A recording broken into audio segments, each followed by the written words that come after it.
So welcome back to another episode. Welcome back to another Vic. Another Vic? And welcome to Skyrim, which is our city tonight. There's a lot of cars driving by. There's a lot of motorcycles going by. Skyrim of the future, though. This is the Skyrim of the future. This is a game that's coming out next year. Yeah. My God, the outcry from people, everybody would go absolutely insane if that was the case. But today we're going to review Skyrim on the Switch. It's so funny. Skyrim is one of my favorite video games of all time. I don't know if we've talked about this.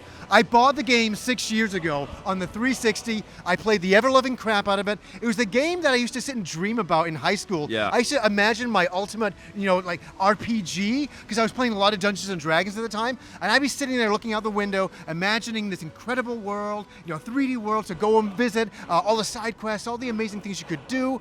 And then all of a sudden I was back in the classroom and I was playing games on the NES, which were great.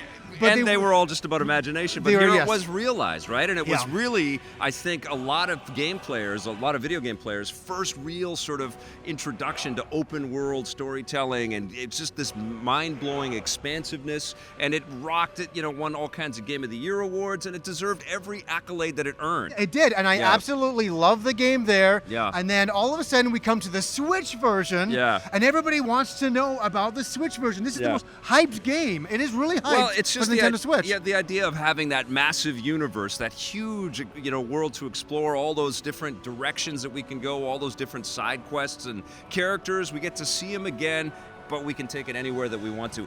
It doesn't look as good as it looks on other platforms. Well, we have to state that. This is like our Doom review. Yeah. Obviously, on the PC version with all the mods is the ultimate version to get. I mean, that version is incredible. Yeah. There's the 360 version, the PS4 version, the PS3 version. I mean, the versions go on and on. Next year on the Apple Watch. And then the Apple Watch is coming out. No. It's going to be very small. And then small. the VR version is coming out. Yeah. I got to bring up a very big question that everybody wants to know here, because this is a $79.99 game in Canada. Yeah. And you can get this game for like $20, right? $20 you can get this game for. Right on. Yeah. And they agree with me. Yes. $20 you can get it for. Why would you pay $79.99 for this game? Well, if you've played it, no, it's not. Unless you really are psyched to have a portable thing and you want to play it again from a different perspective, and maybe you sold all your other copies of Skyrim, maybe you miss it.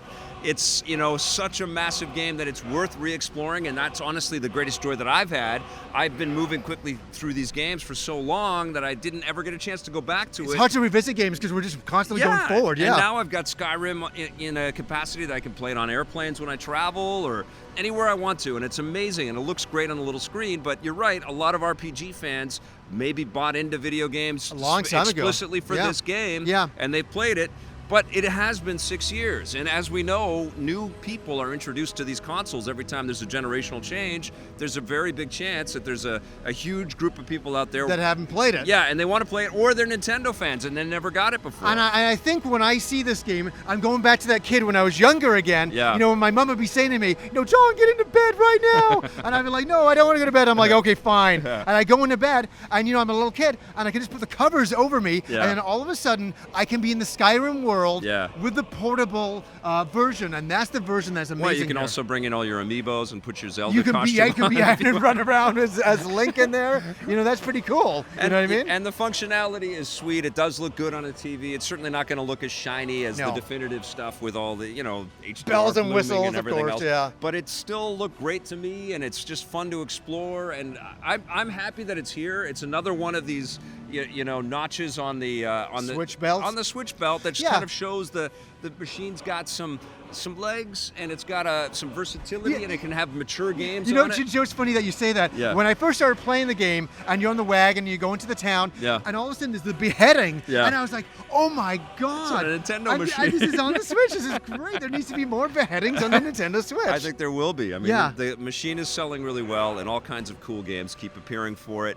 I think this is mission accomplished, but it's not going to surprise you. No, if you know this world. It is again the portable version, type of thing that's going to be the selling point. Like you were playing it in the theater tonight. I know. That was so cool. You can sit around, and I'm looking over your shoulder, and I'm like, oh, don't go that way. Oh, look out, the giant's coming after you. And it's kind of fun. It's such a treat. The music and just getting lost in all the spoken dialogue and all these weird, quirky characters.